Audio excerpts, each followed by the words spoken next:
So let's talk about this Jon Stewart clip that has been making the rounds. On YouTube alone, it already has over 2.5 million views. And a lot of people, including Cenk Uygur of the Young Turks over here, have been sharing the clip, praising the clip. So let's check it out. Corporate America gets all the benefits of American stability and fiscal policy, but bears none of the responsibility. So it's hard to tell what Jon Stewart means exactly when he says that corporate America bears none of the responsibility. If corporations have any responsibility, it's to make money for their shareholders.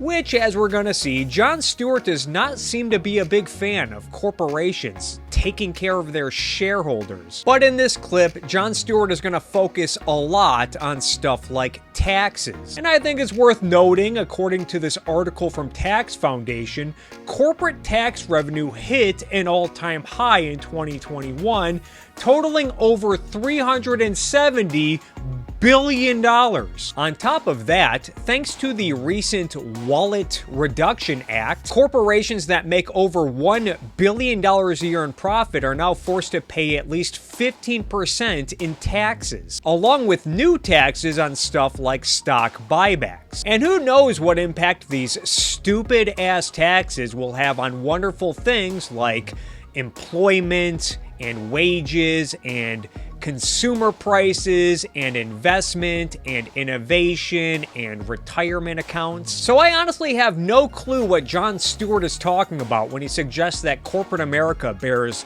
none of the responsibility. Walmart, they make billions in profits.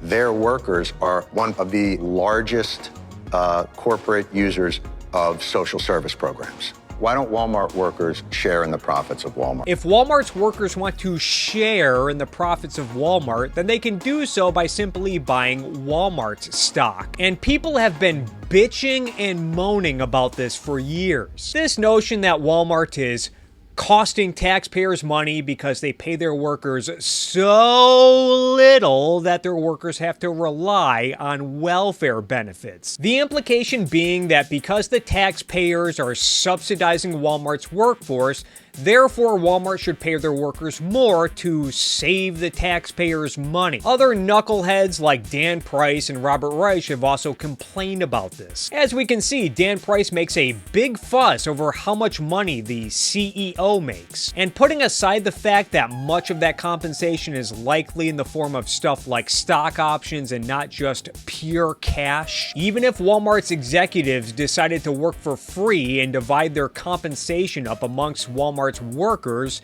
the increase in pay would be minuscule. Like, okay, the CEO of Walmart makes $22 million. Now divide that amongst 2 million workers and oh boy, each worker would get a whopping $11 for the entire year.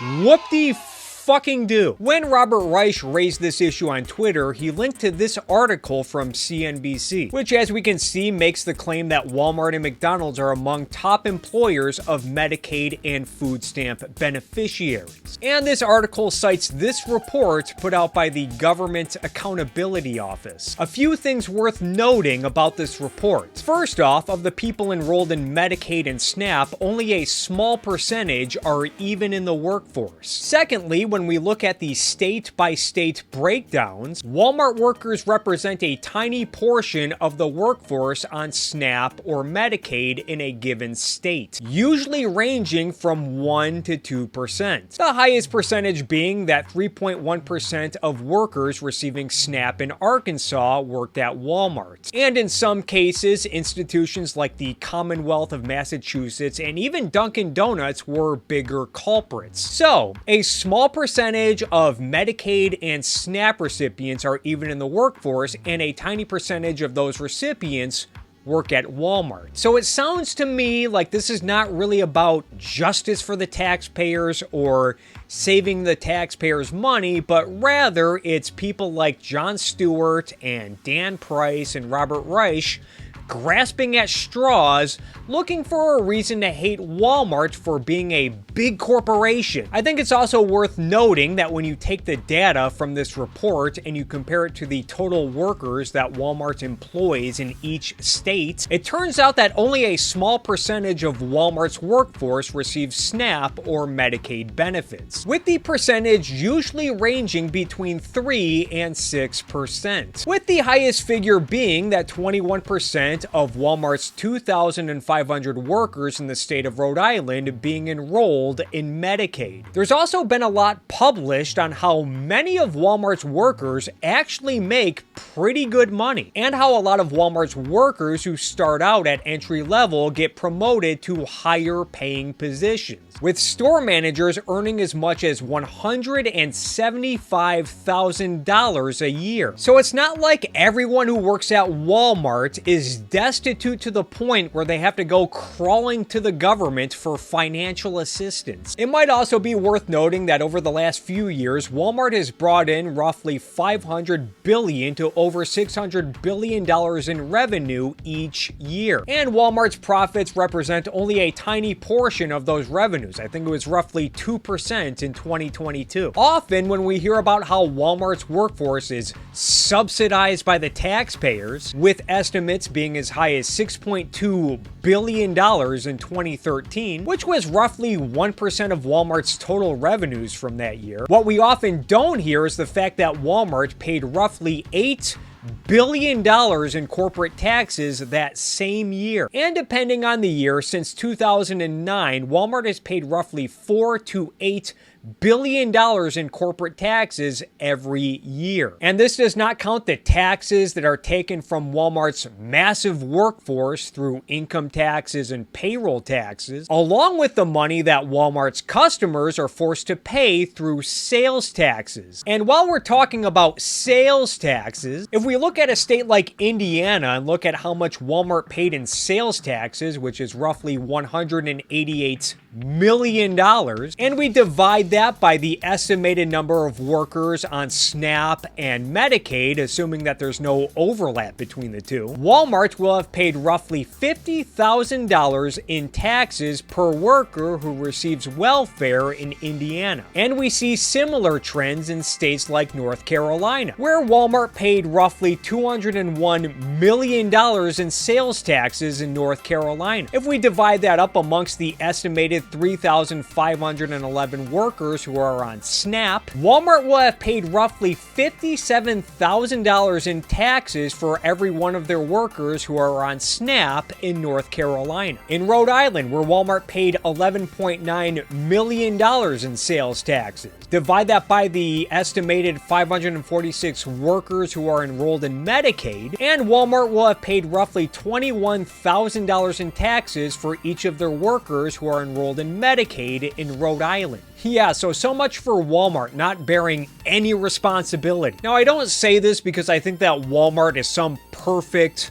flawless, innocent company that's operated by saints. I just think that a little bit of perspective is needed on this topic. Often when this topic is brought up, it's done to make it sound like Walmart is just making massive profits off the backs of taxpayers, all because they pay their workers so little that they have to rely on welfare benefits, in which people demand that Walmart pay their workers more money. However, it's not always that simple. Investopedia put out an article a few years ago that breaks this all down, where they note that labor is already the single greatest cost for Walmart. Adding that on top of wages, Walmart provides pretty decent benefits. In 2015, Walmart gave their workers over $500 million in bonuses, along with $900 million in retirement benefits. Article goes on to note that if you were to take the $16 billion in profits that Walmart made in 2015 and divide that amongst Walmart's 2 million workers, each worker would receive an extra $7,000 for the year. And even if Walmart was willing to give the middle finger to their shareholders in favor of their workers, this might be against the law, considering that businesses have a thing called fiduciary responsibility, although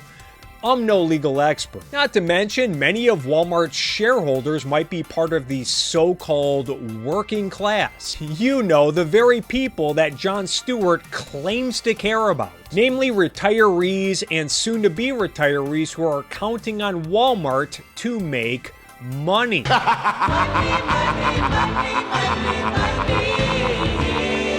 Of course, this does not stop the Jon Stewarts and the Robert Reiches and the Dan Prices of the world suggesting that Walmart's screw over their shareholders because I guess it is rather easy being generous with money that is not yours. Right, guys? In a capitalist system, companies have a right to distribute profits to their shareholders. This is the insidious part, I think, of when we talk about that we have a free market system. Because what it makes it seem like is that the natural order of things is that Walmart makes billions in profits and can distribute it to its shareholders, and that's just how it goes. But we know that we, the taxpayers, are subsidizing their workforce with food stamps. They're getting the benefit of our tax dollars. From watching this clip, you would get the impression that Walmart just easily makes ungodly amounts of money, never has to deal with stuff like losses and other obstacles. This would ignore recent reports about Walmart having to close down a variety of locations because these locations were losing money for years. Some of these locations were located in poorer neighborhoods who were reportedly upset because they are now missing out on a store that is notorious for keeping prices low. But if you ask me, if anyone should take responsibility for a small percentage of Walmart's workforce costing the taxpayers money, it's people like Jon Stewart who champion the welfare state. People like to talk as if this is all Walmart's fault when food stamp benefits existed decades before Walmart did. And even Medicaid was passed around the same time Sam Walton opened his first location. And even that report from the Government Accountability Office talks about how Medicaid expansion happened as a result of the Affordable Care Act. So to blame this cost to the taxpayers on Walmart is both disingenuous and I think blown out of proportion. And I have a sneaking suspicion that if all of these workers happen to work at mom and pop small businesses rather than Walmart's, I doubt that Jon Stewart would make such a big fuss about it. And I'm sure if that you were to suggest the simple solution of just phasing out the welfare state, that people like Jon Stewart would lose his mind,